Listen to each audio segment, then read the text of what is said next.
Assalamualaikum warahmatullahi wabarakatuh. Halo adik-adik, hari ini kita akan belajar tentang dongeng fabel pada tema 7, subtema kedua, kelas 2. Disimak ya. Pertama-tama, apakah kalian tahu apa yang dimaksud dengan dongeng fabel? Nah, di sini Bu Guru akan jelaskan ya. Dongeng fabel adalah salah satu dongeng yang menampilkan binatang sebagai tokoh utama. Maksudnya di sini adalah dongeng yang menampilkan binatang itu sebagai pelaku utama pada cerita tersebut. Lalu, tokoh tersebut itu dapat berpikir, berperasaan, berbicara, bersikap, dan berinteraksi seperti manusia. Selanjutnya, ciri-ciri dongeng fabel yaitu yang pertama, termasuk jenis cerita fiksi. Maksudnya di sini adalah ceritanya itu hayalan atau bukan kisah yang nyata. Lalu, tokoh-tokoh pada cerita atau dongeng adalah para binatang. Watak tokoh para binatang digambarkan seperti manusia. Ada yang baik, ada juga yang buruk. Jadi, dia itu perilakunya itu seperti manusia. Ada yang baik dan ada juga yang buruk. Selanjutnya, tokoh para binatang bisa berbicara seperti manusia. Lalu, fabel menggunakan latar tempat seperti hutan, sungai, kolam, dan lainnya. Nah, biasanya dongeng fabel itu juga menggunakan tempat kejadiannya itu di hutan, di sungai, kolam, dan lain-lain. Selanjutnya, dongeng fabel juga memiliki unsur intrinsik. Di antaranya ada yang pertama tema, kedua latar. Latar ini terbagi menjadi 3 jenis, yaitu ada latar tempat, latar waktu, dan latar suasana. Lalu yang ketiga, tokoh atau penokohan. Keempat, amanat atau pesan. Yang pertama, tema. Tema merupakan ide dasar yang memicu atau menggambarkan keseluruhan cerita yang ada dari dongeng. Lalu yang kedua ada latar. Latar ini tadi terbagi menjadi 3, ada tempat, waktu, dan suasana. Nah, latar tempat menjelaskan di mana kejadian atau peristiwa dalam dongeng itu terjadi. Jadi letaknya itu berlangsung di mana? Apakah tempatnya di hutan, di sungai, dan lain-lain. Selanjutnya ada latar waktu. Maksudnya di sini adalah menjelaskan kapan kejadian atau peristiwa dalam dongeng itu terjadi. Waktunya itu misalkan pada siang hari, pagi hari, sore hari, atau malam hari, dan lain-lain. Lalu ada latar suasana yang menjelaskan gambaran suasana dalam sebuah dongeng. Jadi dongeng itu suasana seperti apa? Misalkan sedihkah? Atau misalkan menggembirakan latar suasananya, ataupun menyeramkan. Selanjutnya, yang ketiga tokoh. Tokoh merupakan pelaku atau orang yang terlibat di dalam cerita tersebut. Sedangkan penokohan adalah penentuan watak atau karakter atau sifat tokoh yang ada di dalam cerita. Watak yang diberikan dapat digambarkan dalam sebuah ucapan, pemikiran, dan pandangan dalam melihat suatu masalah. Contohnya adalah tokoh tikus pada dongeng kecerdikan menumbuhkan kebaikan memiliki watak pekerja keras dan cerdik.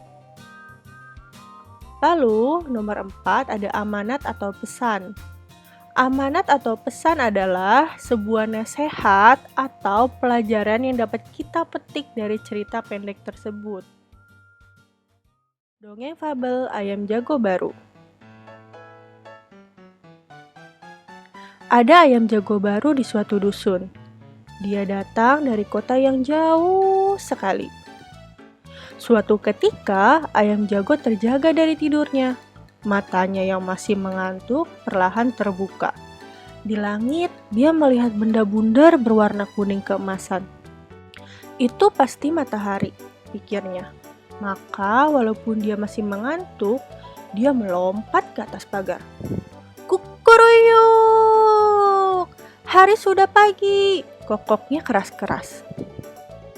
Induk-induk ayam bergegas berlarian keluar. Mereka mulai mengais-ngais mencari makan. Wah, betapa gelapnya hari ini, keluh mereka. Tiba-tiba terbang melintas seekor burung hantu. Dia hinggap di atas pohon dekat mereka. "Kamu siapa?" tanya si ayam jago baru. "Aku burung hantu," jawabnya. "Hai, mengapa kalian ribut-ribut di tengah malam begini?" Si ayam jago tadi berkokok, "Itu tanda hari sudah pagi," ujar induk-induk ayam itu. Mereka kemudian ribut bergumam. Si burung hantu menepukkan sayapnya meminta mereka tenang. "Iya, itu matahari sudah terbit di langit," ujar si jago. Si burung hantu tertawa terbahak-bahak. "Itu bukan matahari, itu adalah bulan purnama," katanya. Induk-induk ayam kembali bergumam. Mereka kembali ke tempat masing-masing dan tidur lagi. Si ayam jago baru merasa malu. Dia berjanji besok lagi akan membuka kedua matanya lebar-lebar. Dia harus yakin yang dilihatnya adalah matahari. Setelah itu baru dia akan berkokok. Nah, anak-anak, tadi kalian sudah dengarkan dongeng ayam jago baru. Berikut ini adalah unsur intrinsik dari dongeng ayam jago baru. Nah, setelah kita mendengar ayam jago baru ini, kita dapat simpulkan bahwa tema pada dongeng tersebut adalah waktu pagi.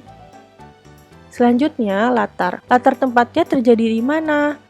Tadi kita sudah sama-sama dengar cerita dongeng ayam jago baru. Latar tempatnya itu ada pada dusun. Kita juga dapat melihat dari teks dongeng tersebut ada kata-kata seperti ini. Ada ayam jago baru di suatu dusun. Nah, di sini kita bisa mengetahui latar tempatnya itu berada di sebuah dusun. Selanjutnya, latar waktu.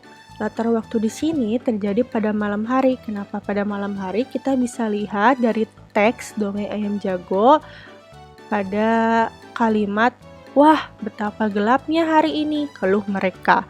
Nah, di sini kita bisa tahu bahwa langit sedang gelap, berarti terjadi pada malam hari. Selanjutnya kita juga dapat lihat pada kalimat berikut ini. Si burung hantu tertawa terbahak-bahak. "Itu bukan matahari, itu adalah bulan purnama." Nah, di sini kita bisa lihat karena ada keterangan bulan purnama, berarti dia menyatakan latar waktunya adalah pada malam hari. Selanjutnya, latar suasana. Latar suasananya ini bisa kita lihat juga dari cerita dongeng ayam jago baru, yaitu ada bingung dan malu. Kenapa bingung dan malu? Kalian juga bisa melihatnya pada penggalan dongeng ayam jago baru. "Hai, mengapa kalian ribut-ribut di tengah malam begini?" Si ayam jago tadi berkokok. "Itu tanda hari sudah pagi," ujar induk-induk ayam itu. Mereka kemudian ribut bergumam.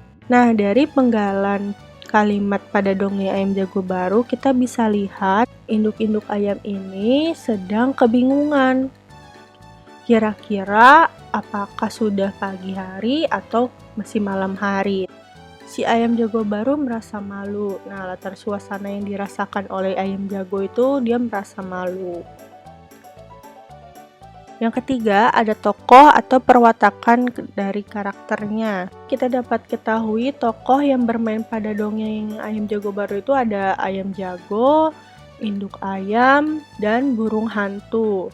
Lalu karakternya atau sifatnya seperti apa? Kita bisa tahu ayam jago itu karakter atau sifatnya itu ceroboh.